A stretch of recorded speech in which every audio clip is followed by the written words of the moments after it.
Hello, good morning friends. আশা করি সবাই ভালো আছো, সুস্থ আছো। ঠিক আছে, অনেক দিন পর আবার তোমাদের সামনে একটা ভিডিও নিয়ে চলে এলাম। ঠিক আছে, তো আমি এখন ছুটিতে বাড়ি এসেছি ব্যাঙ্গালোর থেকে। তোমরা আগে আমার অনেক ভিডিও যারা দেখেছো, ঠিক আছে, তারা আমার অনেক স্টোরি শুনেছো, আমার বায়োগ্রাফি শুনেছো, আমার লাইফে যে স্ট্রাগল স্টোরি, সাকসেস স্টোরি সব শুনেছো। তো আজকে যে ভিডিওটা আমি করতে চলেছি, ঠিক আছে, এই ভিডিওটা হচ্ছে আজকে আমি আমার নিজের হোম টাউনে এসেছি বাড়িতে। বাড়িতে আমার ছাদের ওপরে একটা ঘর আছে। ঠিক আছে, এটা ঘর বললে ভুল হবে, এটা আমার কাছে একটা মন্দির সমান। ঠিক আছে, মন্দিরের মতো এটা আমার কাছে এই ঘরটা। ঠিক আছে, কেন বলছি না, এই ঘর থেকেই আমি শুরু করেছিলাম নিজের যাত্রাপথ, নিজের স্ট্রাগেলের পথ।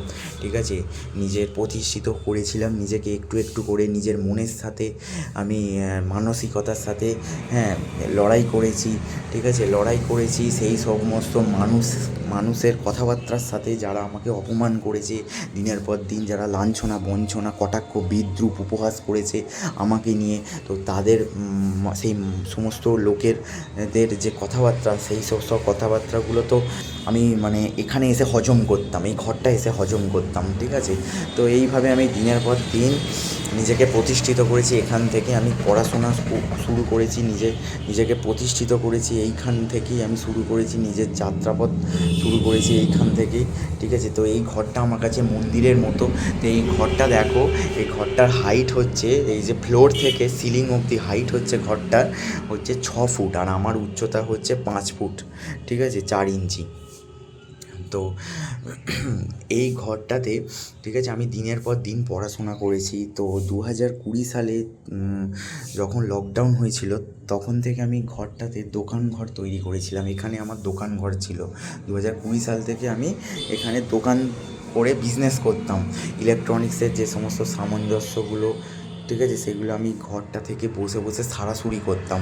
ঠিক আছে, এবং বিক্রিও করতাম কিছু জিনিস। ঠিক আছে, তো তারপরে 2022 সাল থেকে আমি গভর্নমেন্ট জবের জন্য নিজেকে প্রিপেয়ার করলাম, নিজেকে প্রিপারেশন নিতে শুরু করলাম, কোচিং সেন্টারে ভর্তি হলাম এবং পড়াশোনা শুরু করলাম। 2022 থেকে 2025 অবধি টানা আমি এই 3টে বছর পড়াশোনা করেছি। তো এই 3টে বছর না ছিল আমার জীবনে কোনো সোশ্যাল মিডিয়া, ঠিক আছে, না ছিল কোনো বন্ধুবান্ধব, না আমি কোনো অনুষ্ঠান বাড়ি, কোনো আত্মীয়র বাড়ি আমি যাতায়াত করতাম। ঠিক আছে, শুধুমাত্র এই ঘরের এই 4 দেওয়ালের কোণে বসে আমি পড়াশোনা করতাম। ঠিক আছে, এই ঘরটার যে হাইটটা দেখছো, 6 ফুট হাইট। তো গরমকালে, ঠিক আছে, শীত গ্রীষ্ম কি বর্ষা, সব ঋতুতে আমি এই ঘরটাতে বসেই স্ট্রাগল করতাম। তো এই ঘরটার যে হাইট দেখছো, 6 ফুট হাইট আছে। এই যে সিলিং, ফ্লোর থেকে সিলিং অবধি 6 ফুট হাইট। তো বুঝতেই পারছো মাথার কাছে প্রায় ঠেকে যাচ্ছে। তো গরমকালে, গ্রীষ্মকালে যখন দুপুরবেলা 12টা 1টার সময় এই ঘরটার এতটা পরিমাণে হিট হয়ে যায়, ঘরটার ছাদটা, এই ছাদ দিয়ে পুরো হিটটা পর্যন্ত পুরো নামে। ঠিক আছে, হিটটা পুরো নামে, মাথাতে নামে, পুরো গা পুরো ঘেমে যায়।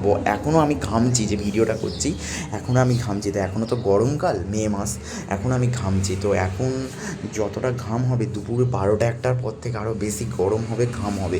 ঠিক আছে, এবং বিকেলবেলা বা সন্ধ্যের দিকে এই ঘরটায় অতটা বসা যেত না, এতটা পরিমাণে হিট হতো। তো আমি এই ঘরের বাইরে বসে ওই ছাদটায় বসে আমি পড়াশোনা করতাম সন্ধ্যের দিকটায়, আর সকালের দিকে ঘরেই থাকতাম। তো আমার প্রতিদিনের কাজ ছিল ঘুম থেকে উঠে আমি ব্রেকফাস্ট করে, ঠিক আছে, ফ্রেশ হয়ে ব্রেকফাস্ট করে, যাই হোক জল বিস্কুট, যাই হোক মুড়ি, হ্যাঁ, যাই হোক খেয়ে আমি এই ঘরে এসে শুরু করতাম। প্রথমে এসেই ঘরটায় দেখতে পাচ্ছ, প্রথমে এসেই আমি এইখানে বসতাম। এখানে একটা টুল থাকতো, এই টুলেতে বসতাম, আর এখানটা একটা বেঞ্চি মতো থাকতো। ঠিক আছে, তো এই টুলে বসে ফার্স্ট আমি এই যে দেখতে পাচ্ছ, এই যে শপথ বাক্য, এই শপথ বাক্যটা আমি পাঠ করতাম। ঠিক আছে, এই শপথ বাক্যটা পাঠ করে তারপরে আমি শুরু করতাম আমার যুদ্ধ, আমার পড়াশোনা, আমার স্ট্রাগল। ঠিক আছে, তো এইভাবে দিনের পর দিন আমি 365 দিন, 365 দিন আমি এইখানে বসে পড়াশোনা করেছি। ঠিক আছে, না ছিল আমার জীবনে কোনো অনুষ্ঠান বাড়ি, আত্মীয় স্বজনদের বাড়ি যেতাম না কারোর, মানে কোনো অনুষ্ঠানে, কোনো বন্ধু বান্ধব বলো, কোনো জায়গায় নয়। আমি নিজেকে আইসোলেট করে দিয়েছিলাম এই পরিবেশের থেকে, ঠিক আছে, এই সমাজের থেকে আমি নিজেকে আইসোলেট করে দিয়েছিলাম, যাতে বাইরের মানুষজন, হ্যাঁ, যে আমাকে বিরক্ত না করতে পারে, আমাকে ডিস্টার্ব না করতে পারে, আমাকে ডিমোটিভেটেড না করতে পারে। সবথেকে বড় হচ্ছে ডিমোটিভেটেড করার তো লোকের অভাব নেই। লোক তো কোনো দিন মোটিভেট করবে না, বরঞ্চ ডিমোটিভেট করবে, ঠিক আছে। তো সেই এই ঘরটা ছিল আমার কাছে একটা মন্দির সমতুল্য, মন্দিরের মতো। তো এই যে দেখছো ঘরটার ভেতরে যে আমার ঠাকুর দেবতা আছে, মা তারা, হ্যাঁ, ভোলেনাথ, এই যে 2024 সালের ক্যালেন্ডার এটা, ঠিক আছে। তো আর এটা হচ্ছে ঠাকুরের সিংহাসন, লক্ষ্মী, গণেশ, বিশ্বকর্মা থাকতো, তো সেই ঠাকুরগুলো আমি বিসর্জন করে দিয়েছি, ঠিক আছে। এই যে সাই বাবা, বজরংবলী, ঠিক আছে। এই যে জিপে দেখতে পাচ্ছ, গুগল পে। তো এটা একটা দোকান ছিল, তোমাদেরকে বলতাম, এই যে দোকানের দেখো আমার নাম হচ্ছে রোশনি এলইডি সাইন, আমার দোকানের বিজ্ঞাপন দেওয়াই আছে, ঠিক আছে। তো এদিকে দোকানের বিজ্ঞাপন, এগুলো তিরুপতি ঠাকুর আছে, আমি পুজো করতাম সকালবেলায়, ঠিক আছে। পড়াশোনা করার আগে বা পড়াশোনা করতে করতে স্নান টান করে এসে পুজো করতাম। তো এই হচ্ছে আমার, এইখানে দেখতে পাচ্ছ গাদাখানেক নোটস, সব বিভিন্ন অঙ্কের সূত্র, ঠিক আছে, এগুলো সব টাঙানো আছে। দেখো অঙ্কের বিভিন্ন সূত্র, যেগুলো আমি বারবার ভুলে যেতাম, ঠিক আছে, যেগুলো, সেগুলো আমি দেয়ালে লিখে সাঁটিয়ে রেখেছিলাম, যাতে দেখলেই মনে পড়ে যেত। তো এই শর্টকাট ট্রিক্স এইগুলো আছে, ঠিক আছে। যেখানে আমি কোচিং সেন্টারে পড়তাম, যে স্যার ম্যাডামরা যেগুলো আমাকে যেভাবে গাইডলাইন দিতে, যেগুলো অঙ্কের বিভিন্ন সূত্র, সায়েন্সের বিভিন্ন সূত্র, সেইগুলো আমি এইসব এখানের মধ্যে সব আমি টাঙিয়ে রেখেছিলাম, যাতে আমি বারবার দেখলে এগুলো আমার মনে পড়ে যায়, ঠিক আছে। দেখতে পাচ্ছ এই হলো আমার সাধনার ঘর, ঠিক আছে। আর এই যে জানলা দিয়ে পড়তে পড়তে যখন আমি ক্লান্ত হয়ে যেতাম, যখন আমি টায়ার্ড ফিল করতাম, ভালো লাগতো না, ঠিক আছে, একটানা পড়তে পড়তে, তখন আমি জানলার পাশে বসে একটু প্রকৃতির অপরূপ সৌন্দর্য আমি দেখতাম, উপভোগ করতাম, এবং নিজের মনটাকে একটু শান্ত করতাম, নিজেকে ফ্রেশ করতাম। পড়তে পড়তে মাঝে মাঝে হয় না যে একটানা কাজ করতে করতে একটু রিফ্রেশের দরকার, সেই রিফ্রেশের জন্য আমি এইখানে আসতাম, ঠিক আছে। জানলার ধারে বসতাম বা এই ছাদের দিকে বসতাম। তো এটা দুপুরবেলায় আমি ওই মোটামুটি 2টো অবধি এই ঘরটায় থাকতাম, কিন্তু 12টার পর থেকে প্রায় 11টা, সাড়ে 11টা, 12টার পর থেকে গরমকালে, গ্রীষ্মকালে, মে জুন মাসে এই ঘরটাতে কিন্তু বসা যায় না। এপ্রিল মাসের পর থেকে, প্রায় মাঝামাঝি থেকে এত পরিমাণে হিট হয়ে যায় উপরের এই ছাদটা, ঠিক আছে, সিলিংটা। কারণ বললাম না 6 ফুট হাইট, ঠিক আছে, একটা সাধারণ ঘরে 13-14 ফুট হাইট থাকে, তো এটা 6 ফুট হাইট, ঠিক আছে। তো এইখানে দেখতে পাচ্ছ এইসব জিনিসপত্রগুলো, যেগুলো আমি সব নিজের হাতে বানিয়েছি, সব এই যে হোম থিয়েটার একটা, ঠিক আছে, এগুলো সব নিজের হাতে আমি তৈরি করেছি, গান শোনার মেশিন, ঠিক আছে। তো এটা একটা এলইডি বোর্ড আছে, এলইডি বোর্ডটা আমি নিজে বানিয়েছিলাম, ঠিক আছে। এলইডি বোর্ডটা নিয়ে আমার অন্য একটা চ্যানেল আছে, ইউটিউব চ্যানেল, সেখানে আমি ভিডিও করেছি। এটাকে বলে স্ক্রলিং এলইডি বোর্ড, মানে এখানে যা কিছু টেক্সট বা লেখা আমি লিখে দেবো, ঠিক আছে। ধর হ্যাপি নিউ ইয়ার, কি কারোর বিয়ে হচ্ছে তার নাম লিখে দিলাম, ঠিক আছে, যে কোনো, ঠিক আছে। তো আমার দোকানের নাম ছিল রোশনি এলইডি সাইন, আমি এখানে লিখেছিলাম welcome to Roshni LED sign, এরকম করে প্রপাইটার আমার নাম, এইসব। তো এই সব জিনিসগুলো তো আমি তৈরি করেছিলাম। যাই হোক, আমার আগের একটা ভিডিও করতে করতে সেই ভিডিওটায় আমি একটা কথা বলছিলাম, ঠিক আছে। তো সেই কথাটা বলতে বলতে ভিডিওটা, মানে একটা ফোন কল চলে আসে, যার জন্য আমার সম্পূর্ণ ভিডিওটা তৈরি করতে আমি পারিনি, ঠিক আছে। সেই ভিডিওটা আমার মানে কাটা মতো হয়ে গেছে, ঠিক আছে। তো অর্ধেক ভিডিওটা আমি এই ভিডিওর মধ্যে আমি যে কথাগুলো বলতে চেয়েছিলাম ওই ভিডিওটাতে, সেগুলো আমি এই ভিডিওটার মধ্যে বলবো। যারা আমার ওই ভিডিওটা দেখেছে, অবশ্যই তারা আমার এই ভিডিওটা যেন দেখে, আর ভিডিওটা দেখার আগে অবশ্যই আমার চ্যানেলটা যেন সাবস্ক্রাইব করে দেয়, পাশে থাকা বেল আইকনটা যেন টিপে দেয়, যাতে আমি কোনো ভিডিও আপলোড করলে তাদের কাছে নোটিফিকেশান অ্যালার্ট যায়, ঠিক আছে। তো যে একটা ঘটনা আমি বলছিলাম, তো মানুষ তো কখনো মোটিভেটেড করবে না, বরঞ্চ ডিমোটিভেটেড করে বেশি। তো আমি যে ছুটিতে এসেছি এই বর্তমানে, ঠিক আছে, এই সময় 12 দিনের ছুটিতে, তো 2 দিন আগে আমি একটা দোকানে গেছি, আমাদের বাড়ির একটু পাশেই একটা মুড়ির দোকান আছে, একটা কাকুর, ঠিক আছে, নাম বলছি না, তো মুড়ির দোকান এটুকু বলেছিলাম, ঠিক আছে। কাকুর সাথে সম্পর্ক আমার প্রথম থেকেই ভালো ছিল, প্রথম দিকে ভালো ছিল। 2020 সালে যখন আমার লকডাউনের পর থেকে তো আমি বিজনেস করতাম, ওয়েট মেশিনের business, electronics, digital weight machine, plus তার সাথে সাথে ইলেকট্রনিক্সের আদার্স যে অ্যাপ্লিকেশনস যেগুলো থাকে, ইকুইপমেন্ট যেগুলো আমি সারাসরি করতাম, ঠিক আছে। তো তখন থেকে আমার কাকুর সাথে পরিচয় ছিল, কাকুর মুড়ির দোকান, কাকু আমার থেকে একটা ওয়েট মেশিন কিনেছিল এবং ওয়েট মেশিন ছাড়ায়।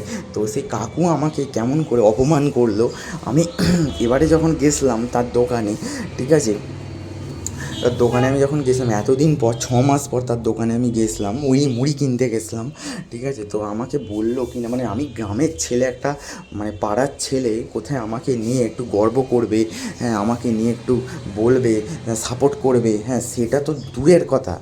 তার একবার ওয়েট মেশিন খারাপ হয়ে গেছিলো, ঠিক আছে, 2025 সালে, মানে গত বছরের শেষের দিকে ডিসেম্বর মাসে, ঠিক আছে। ওয়েট মেশিনটা ডিস্টার্ব হয়েছিল, প্রবলেম হয়েছিল, তখন আমি এই ইসরোর জবটা পাইনি। তো ইসরোর, আমি, তোমরা সবাই জানো আমি ইসরোতে জব করি, ঠিক আছে। তো তখন আমি ইসরোর জবটা পাইনি, ঠিক আছে। তো যাই হোক না কেন, তখন ওই কাকু, হ্যাঁ যখন আমি গেছিলাম দোকানে, আমাকে বললে কি না যে তুই কাজ জানিস না, ঠিক আছে। এর আমি আগে একটু ঘটনাটা বলে দিই। তো 2025 সালের ডিসেম্বর মাসে ওর ওয়েট মেশিনটা খারাপ হয়ে যায়। ওয়েট মেশিনের ভেতরে একটা বোর্ড থাকে, সার্কিট বোর্ড, সেই বোর্ডটা খারাপ হয়ে গেছিলো। আমি সেটা নতুন পাল্টে দিয়েছিলাম।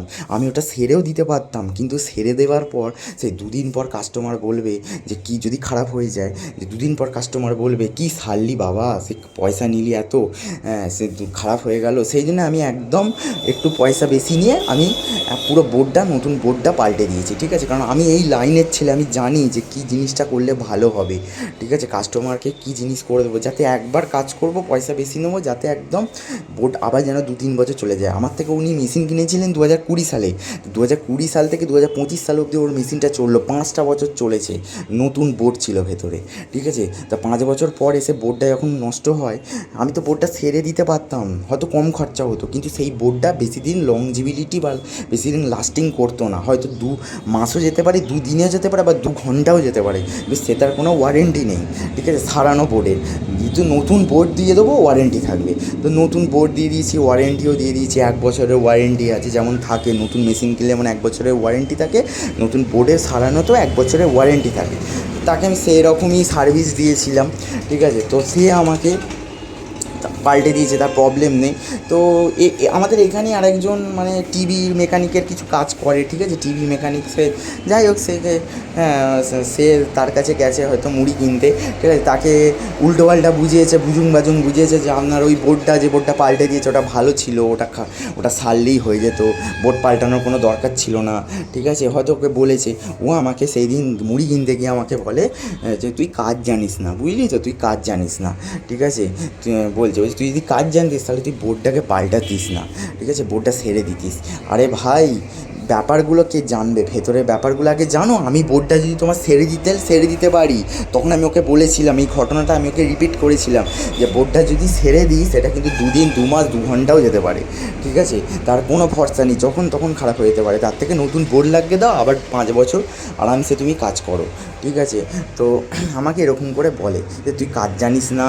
তাহলে কাজ যদি আমি না জানি, তাহলে আজকে ইসরোর মতো একটা টপ লেভেলের সেন্ট্রাল গভর্নমেন্ট জবে পেতাম না আমি, ঠিক আছে। যদি কাজ আমি না জানতাম, তাহলে ইসরো আমাকে চুজ করতো না, ওখানে আমি কোয়ালিফাই হতাম না, ঠিক আছে। এইগুলো বোঝার ব্যাপার আছে, ঠিক আছে। বুঝতে পারি, আসলে মানুষের হিংসা বলে না, বাঙালির ভালোটা দেখতে পারে না, সত্যি দেখতে পারে না, ঠিক আছে। নিজের লোকও দেখতে পারে না, আর অপর লোক তো অন্য কথা, ঠিক আছে। ভালোটা কোনো দিন দেখতে পারে না। যে একটা গ্রামের ছেলে, একটা পাড়ার ছেলে এইরকম জায়গায়, একটা ইসরো একটা সবথেকে রেপুটেটেড একটা জব, রেসপেক্টেড মানে জব একটা, হ্যাঁ, যখন রকেট লঞ্চ করে, চন্দ্রয়ান এইসব মানে যখন হয়, তো সেই রকম জায়গায় একটা ছেলে আমাদের গ্রাম থেকে নাম উঠেছে, সেটা আমাদের গ্রামের গর্ব, ঠিক আছে। তো সেই ছেলেটাকে নিয়ে, হ্যাঁ, মানে তার প্রতিভাটাকে, তার ট্যালেন্টটাকে তারা তো সম্মান জানালোই না, উপরন্তু সেটা একটা অপমান করলো, ঠিক আছে। তার মানে এটা একটা হিংসা, মানে হিংসা ভেতরে ভেতরে, তাই সে তো জ্বলছে, ভেতরে ভেতরে তার জ্বলে পুড়ে খাঁক হয়ে যাচ্ছে সে, ঠিক আছে, যে কী করে করলো। তার বাবাটা এরকম, মানে আমার ফ্যামিলির মানে একটু নিয়ে ইয়ে করে, ঠিক আছে। ফ্যামিলি ব্যাকগ্রাউন্ড বলতে গেলে আমার বাবাটাই একটু মানে একটু মদ খায়, একটু ড্রিঙ্ক করে। তো বলছে তার বাবাটা এরকম মাতাল, সেই মাতালের ছেলে কী করে এরকম জায়গায় চাকরি পেতে পারে। মানে মরা মানুষ যেমন জ্যান্ত হয় না, পাথরে যেমন ফুল ফোটে না, তেমন তুই শালা চাকরি পেতে পারিস না, এটা ওদের ধারণা। মানে আমি চাকরি পেতে পারি পারি না, এটা ওদের জন্মগত ধারণা ছিল, আর সেই ধারণাটাকে আমি ভুল প্রমাণিত করে দিয়েছি। আরে রাকে হরি মারে কে, ভগবান কাকে কী দেবে না সেটা ভগবানের ওপর ব্যাপার, আর মানুষের যোগ্যতা তার কর্মফল, আমার কর্মফল আজকে আমাকে এই জায়গায় নিয়ে এসছে, আমি এটুকুই বলবো। আমি সেই রকম কর্ম করেছিলাম, সেরকমভাবে নিজেকে তৈরি করেছিলাম, স্ট্রাগল করেছিলাম। আমি যেই ঘরে বসে পড়তাম না, এতটা টেম্পারেচার হিট, এই ঘরটা হয়ে যায় গরমকালে, আমার মানে মুখ চোখ ঠিক আছে মাথা সম্পূর্ণ পরিমাণে ঘেমে যেত। এখন আমি যে ভিডিও করছি, এখন আমি ঘামছি, এই ঘাম গড়িয়ে গড়িয়ে আমার খাতায় বই ভিজে যেত, পাতা ভিজে যেত, তবু আমি পড়াশোনা করে গেছি, ঠিক আছে বলছি তো। তো সেই রকম জায়গা থেকে আমি স্ট্রাগল করে আজকে আমি এই জায়গায় এসেছি, এরকম ইসরোর মতো একটা টপ লেভেলের সেন্ট্রাল গভর্নমেন্ট জব, যেটা প্রধানমন্ত্রীর আন্ডারে, তো সেই রকম জায়গায় আমি আজকে জব করছি, ঠিক আছে। তো তাই বলছি যে মানুষকে হ্যাঁ কিছু বলার আগে না দুবার ভাবা উচিত, তার যোগ্যতাকে বিচার করার আগে তার নিজের নিজের মানে বলে না, নিজের গুয়ের গন্ধ থাকতে পরের গুয়ের বিচার করে, সেই হচ্ছে মানুষের স্বভাব, ঠিক আছে।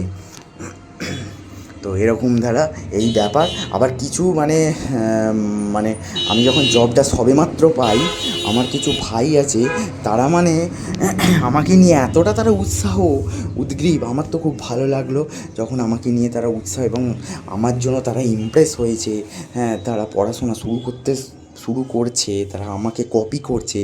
তো তখন সেই সময় বুকটা আনন্দে ভরে যায়, প্রাউড ফিল হয় প্রচণ্ড নিজের প্রতি, যে আমি কিছু একটা করতে পেরেছি। তখন মনে হয় সত্যি আমি কিছু একটা করতে পেরেছি, নিজেকে একটা জায়গায় প্রতিষ্ঠিত করতে পেরেছি। তো সত্যি ইমপ্রেস হওয়াটা খুব ভালো, কিন্তু ধৈর্য রাখতে হবে, সব সময় ধৈর্যটা মাস্ট। লাফালাফি করলে হবে না, যে আজ আমি চাকরি পেয়েছি বলে হ্যাঁ সে ভাবছে যে দাদা চাকরি পেয়েছে আজকে, তো আমিও কাল পড়াশোনা করব, পরশু চাকরি পেয়ে যাবো, ব্যাপারটা কিন্তু সেরকম নয়। This is the very very difficult, ঠিক আছে। এটা সম্পূর্ণ সময় সাপেক্ষ এবং ধৈর্যের পরীক্ষা সব থেকে বড়ো। আমাকেও যেমন ধৈর্য করতে হয়েছে 4-5টা বছর, তবে আমি আজকে চাকরিটা পেয়েছি, ঠিক আছে। তোমাদেরকেও ধৈর্য করতে হবে, সেটা 4-5 বছর হবে আমি সেটা বলছি না, 2 বছরও লাগতে পারে, 1 বছরও লাগতে পারে, 3 বছরও লাগতে পারে, কিন্তু ধৈর্য রাখতে হবে, প্রেজেন্স থাকতেই হবে। প্রেজেন্স না থাকলে কিন্তু কিচ্ছু হবে না। নিজেকে কিন্তু প্রতিষ্ঠিত করতে গেলে ধৈর্য রাখতে হবে, কনফিডেন্স রাখতে হবে, মনের জোর রাখতে হবে, হাল ছাড়লে হবে না, লাগাতার নিরবিচ্ছিন্ন পারফরমেন্স করতে হবে, ঠিক আছে। যতই ঝড় ঝাপটা কষ্ট আসুক, অভাব আসুক, অনটন আসুক, হ্যাঁ যেই আমাদের স্যার যেখানে পড়তে যেতাম না, বলতো না কি যেদিন আত্মীয় স্বজন মরে যাবে, যেদিন আত্মীয় মরে যাবে, এমনকি হ্যাঁ নিজের মা বাবা বাদে যে ঘরে তোমার দাদু মরেছে, কাকা মরেছে, কি ভাই মরেছে, সেই দিনও কিন্তু তুমি বই নিয়ে বসবে, পড়াশোনাটা করবে, ঠিক আছে। তো সেই রকম লেভেলের মনের জোর নিয়ে পড়াশোনা করা, বুঝতে পারছো কি বলতে চাইছি? তো সেই রকম পড়াশোনা করলে, ঠিক আছে, আর মনের ওপর জোর রাখলে, মনের ওপর বিশ্বাস রাখলে গভর্নমেন্ট জব অবশ্যই পাবে তুমি, ঠিক আছে। সাকসেস একদিন পাবে। স্ট্রাগল হলো সাকসেসের চাবিকাঠি, এটা সব থেকে আগে জেনে রাখতে হবে, ঠিক আছে। সঠিকভাবে স্ট্রাগল করতে হবে, ঠিক আছে। সবসময় বই নিয়ে বসে থাকলেই পড়াশোনা হয় না। সবসময় বই নিয়ে বসে থাকলে একটা ছেলে 10 ঘন্টা 12 ঘন্টা 14 ঘন্টা পড়ছে, আর একটা ছেলে 6 ঘন্টা পড়েই ক্র্যাক করে যাচ্ছে গভর্নমেন্ট জব, ঠিক আছে, সেটাও দেখতে হবে। সে যে 6 ঘন্টা পড়ছে, সেই 6 ঘন্টা সে দুনিয়া থেকে, সমাজ থেকে নিজেকে আইসোলেট করে হ্যাঁ পড়াশোনা করেছে। সেই সময় তার কাছে থাকতো না কোনো তার গার্লফ্রেন্ড, থাকতো না কোনো সোশ্যাল মিডিয়া, থাকতো না কোনো বন্ধু বান্ধব, থাকতো না কোনো মা বাবা রিলেটিভ, কিচ্ছু না, শুধু থাকতো বই, সেই সমস্ত পড়াশোনাগুলো, সিলেবাসগুলো, আর সে নিজেকে সেইভাবে তৈরি করতো। তো সেই রকমভাবে পড়াশোনা করতে হবে। যখন 6 ঘন্টা আমি পড়বো, ঠিক আছে, আমি যতটুকু সময় পাচ্ছি, 4 ঘন্টাও যদি আমি সারাদিনে সময় পাই 24 ঘন্টার মধ্যে, ঠিক আছে, 20 ঘন্টা আমার নানা কাজে চলে যাচ্ছে, 4 ঘন্টা আমি সময় পাচ্ছি, এই 4 ঘন্টা সময়টাকেই কিন্তু আমাকে পাখির চোখ করে পড়তে হবে। আমাকে সম্পূর্ণ মনোযোগটা ওখানে দিতে হবে, সম্পূর্ণ কনসেন্ট্রেশন দিয়ে পড়তে হবে, ঠিক আছে। যেটা পড়ছি সেটাকে কিন্তু ভালো করে বুঝে নিতে হবে, যে এমনভাবে বোঝো যাতে তুমি একটা মানে স্টুডেন্টকে পড়াতে পারো, তুমি একটা স্টুডেন্টকে কাউকে শেখাতে পারো, সেই রকমভাবে নিজেকে বোঝাও, সেই রকমভাবে এরকমভাবে বোঝো। তো আমি এরকমভাবেই পড়তাম। আমি দিনে 7-8 ঘন্টা মতো পড়তাম, তার বেশি সময় আমি পেতাম না, ঠিক আছে? তো সেই রকমভাবে আমি কারণ আমি কিন্তু এই পড়াশোনার সাথে সাথে আমি বলেই দিয়েছি আমি বিজনেস করতাম। আমার আগের ভিডিওগুলো যারা দেখেছো তারা বুঝতে পারবে আমি পড়াশোনা করেছি, তার সাথে সাথে বিজনেস করেছি। আমার আমার মা বাবা আমার জন্য একটা টাকা খরচা করেনি পড়াশোনা করার জন্য, ঠিক আছে? মানে এই উচ্চ মাধ্যমিক দেওয়ার পর থেকে, তারপর থেকে আমি টিউশন পড়িয়ে, ঠিক আছে, ছেলে মেয়ে পড়িয়ে, ছোটো ছোটো বাচ্চাদের পড়িয়ে সেই সময় আমি নিজের পড়াশোনার খরচ চালিয়েছি। আইটিআই করেছি, তারপরে আমি আইটিআই করার পর, হ্যাঁ, আমি তারপরে এই যে কোচিং সেন্টারে পড়তাম, তপবন স্টাডি সেন্টারে যে পড়াশোনা করেছি, সেখানে আমার 45 থেকে 50 হাজার টাকা খরচা হয়েছে। সেই খরচাটা কিন্তু আমার এই বিজনেস করে, হ্যাঁ, এইখান থেকে আমি মানে কাজ করে আমি ওই টাকাটা আমি দিয়ে পড়াশোনা করেছি। তো নিজের রোজগারের টাকায় আমি পড়াশোনা করেছি, নিজের মাথার ঘাম পায়ে ফেলে, হ্যাঁ, আমি পড়াশোনা করেছি, ঠিক আছে? আমার বাবা মা আমাকে ইঞ্জিনিয়ারিং পড়ায়নি, বিটেক পড়ায়নি, ঠিক আছে? তো আমাকে পিছনে খরচা করেনি, আমাকে আইটিআই পড়ায়নি। তো আমি নিজের টাকায়, নিজের রোজগারের টাকায় আজকে আমি পড়াশোনা করেছি, ঠিক আছে? যেটা অন্যের মা বাবারা সেটা করে। অন্যের মা বাবা, আমার একটা বন্ধু আছে, ঠিক আছে, নাম বলছি না, সেই বন্ধুর বাবা আমাকে কিছুদিন আগে বলছে আমি তেমন বাবা নই যে আমি আমার ছেলের জন্য কিছু করব না। আমি আমার ছেলের জন্য মানে খরচা করার জন্য অকাতরে আছি আমি ছেলের জন্য খরচা করার জন্য, কিন্তু আমার ছেলেটা তৈরি হচ্ছে না, ঠিক আছে? আর এগুলো কপাল, সত্যি জন্মটা হয় ভাগ্যের ওপর, ঠিক আছে? জন্ম হয় ভাগ্য। আমি যে পরিবার পেয়েছি, আমার জন্ম আমার ভাগ্য সেরকম, আমি তাই পরিবার পেয়েছি, ঠিক আছে? যাই হোক না কেন, তার মা বাবা তার ছেলের জন্য পড়াশোনার খরচার জন্য অকাতরে বিলোতে রাজি, অকাতরে দিতে রাজি, ঠিক আছে? ঠিক আছে, কিন্তু ছেলে এদিকে পড়াশোনা করছে না, ছেলে এদিকে তৈরি হচ্ছে না। আমি চাকরি পেয়েছি, আমি প্রতিষ্ঠিত হয়ে গেছি, আমাকে বলছে যে তোমার মতো নাই হোক, তোমার কাছাকাছিও যদি একটু ও যেতে পারে, মানে ছেলেটা যদি একটু প্রতিষ্ঠিত হতে পারে, হ্যাঁ, জীবনে কী করবে, দাঁড়াবে, বড় হবে, আমরা কদিন থাকবো, বেঁচে থাকবো, বাবা মা তো চিরকাল বেঁচে থাকবে না। সন্তানদেরকে প্রতিষ্ঠিত করে সমাজে মানুষ করে দেওয়ার দায়িত্বই তো একটা বাবা মায়ের, ঠিক আছে? সেই বাবা মা তার জন্য খরচা করবে, পড়াশোনার সমস্ত খরচা দিবে, এটা সব বাবা মাই করে। এটা আমি বলছি না, এসব 100টার মধ্যে 99টা মা বাবাই এটাই করে, ঠিক আছে? কিছু মা বাবা আমার মা বাবার মতো ব্যতিক্রম হয়, ঠিক আছে? তখন তার সন্তানকে স্ট্রাগল করে সেটা বড় হতে হবে, ঠিক আছে? তো সেটাই বলছি। তো অনেকের মা বাবা তো, হ্যাঁ, আজ এটা পড়াচ্ছে, কাল ওটা পড়াচ্ছে, সমস্ত খরচা দিচ্ছে, ঘরের তে হাতের সামনে, হ্যাঁ, দুধের গ্লাস ধরিয়ে দিচ্ছে, হ্যাঁ, এটা ধরিয়ে দিচ্ছে। বাবা ছেলে ছেলে ছেলে 10,000 টাকার ফোন চাইলে ছেলেকে অ্যাপেল ধরিয়ে দিচ্ছে, আইফোন ধরিয়ে দিচ্ছে, ঠিক আছে? ছেলে হিরো স্প্লেন্ডার গাড়ি চাকলে ছেলেকে ক্লাসিক বুলেট ধরিয়ে দিচ্ছে, ঠিক আছে? তো সেটাই বলছি যে এইগুলো হচ্ছে কি ব্যাপার বলুন তো? এইগুলো হচ্ছে মানে বাবা মায়েরা ছেলেদেরকে অত্যাধিক বিলাসিতা দিয়ে ছেলেদেরকে মানে বিগড়ে দিচ্ছে, ঠিক আছে? ছেলেরা তো ভাবছে যে চাইলেই তো সব পেয়ে যাচ্ছি, কী দরকার ফালতু ফালতু স্ট্রাগল করার, কে খাটতে যাবে? আমার বাবা মা তো আমার জন্য খাটছে, হ্যাঁ। তো সেইখানে ছেলেমেয়েরা যদি বোঝে যে আমরাও নিজেরা প্রতিষ্ঠিত হব, বাবা মা আমার জন্য এত খরচা করছে, এত কিছু করছে, তো সেখানে সেই ছেলেমেয়েগুলো প্রতিষ্ঠিত হবে, ঠিক আছে? তো যাই হোক না কেন, এইভাবে আমি নিজেকে স্ট্রাগল করে এখান থেকে পড়াশোনা করে বড় হয়েছি। তো কিছু মানুষ আছে যারা আমাকে, আমার এই সাফল্যটাকে, আমার এই সাকসেসটাকে, ঠিক আছে, যারা মেনে নিতে পারছে না মন থেকে, তারা ভাবে যে হ্যাঁ, যে ও চাকরি পেতে পারে না, ঠিক আছে, কোনো দিনও পারে না, মানে পেয়ে গেছি তো তাই ওদের মানে ফেটে গেছে, আচ্ছাভাবে ফেটে গেছে, ওদের আচ্ছা রকমভাবে ফেটে গেছে দেখে হিংসায়, ঠিক আছে? না হলে একটা পাড়ার ছেলে, গ্রামের ছেলে, সে চাকরি পেয়েছে, তাকে নিয়ে প্রশংসা নাই করুক, অন্তত একটু বলতে পারতো যে মানে অন্তত কবে এলি, হ্যাঁ, কেমন আছিস তুই, এইসব কথাবার্তা তো দূরের কথা। ফট করে মানে ফার্স্ট কথাটাই হলো, তার দোকানে গিয়ে যখন আমি মুড়িটা কিনতে গেছি, আমাকে বলছে কি যে তুই কাজ জানিস না, তুই যদি কাজ জানতিস তাহলে মেশিনটা আমার ছেড়ে দিতিস, বোর্ড পাল্টাতিস না, ঠিক আছে? আমি যদি কাজ না জানতাম না, আজকে ইসরোর মতো টপ লেভেলের সরকারি গভর্নমেন্ট জব আজকে আমি পেতাম না। এইটা কিন্তু ফার্স্টে আগে তাদের মাইন্ডে ভাবা দরকার ছিল।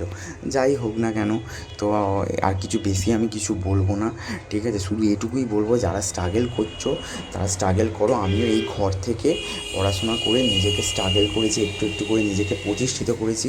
এই ঘরটা আমার কাছে মন্দিরের মতো, ঠিক আছে? সব কিছু দেখিয়েছি আমি, ঠিক আছে? আজকে আমি সেই ঘরটাতে আছি। তো গতকাল এই ঘরটা আমি ঝাঁট দিয়ে ভালো করে পরিষ্কার করলাম।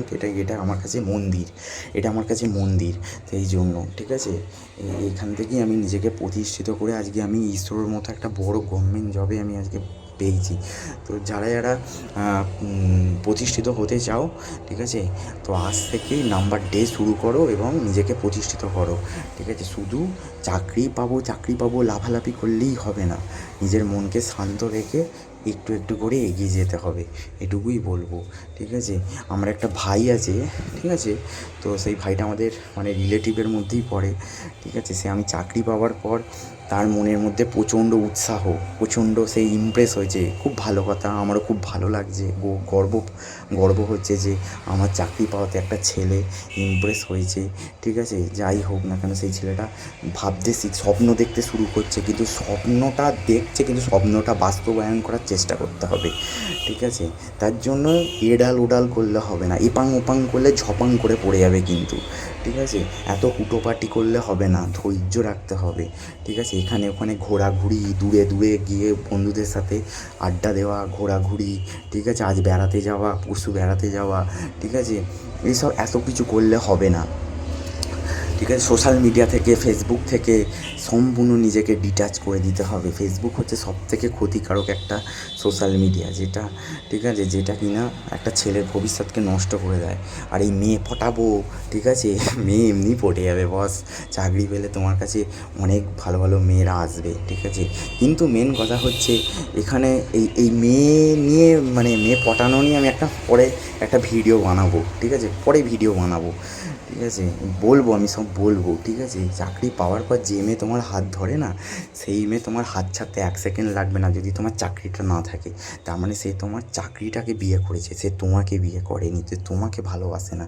সে ভালোবাসে তোমার সাফল্যটাকে, তোমার সম্পত্তি, তোমার সম্পদটাকে, যে তুমি তাকে বিলাসিতায় রাখতে পারবে, সেই রকম। তো সেরকম মেয়েই বর্তমানে সব বেশিরভাগই, ঠিক আছে, খুব কপাল করে ভাগ্য করে মেয়ে পাওয়া যায় যে শূন্য পকেটে একটা ছেলের হাত ধরবে, সেই মেয়ে তোমার কাছে ওই বিয়ে অবধি যাবে। তো সেরকম মেয়ে খুব কমই পাওয়া যায় যে শূন্য পকেটে একটা পুরুষের হাত ধরবে, ঠিক আছে? এইগুলো অনেকের কাছে কাল্পনিক, হ্যাঁ, অবাস্তব। যাই হোক না কেন, কিন্তু আছে, সেরকম মেয়েও আছে, ঠিক আছে? লাখে একটা হলেও আছে। যাই হোক না কেন, তো আজকের আর ভিডিও বেশি বড় করব না, ঠিক আছে? এখানেই ভিডিও শেষ করছি। আগামীকাল নতুন কোনো ভিডিওতে দেখা হবে। সবাই ভালো থাকবেন, সুস্থ থাকবেন, ঠিক আছে? Thanks for watching, have a good day.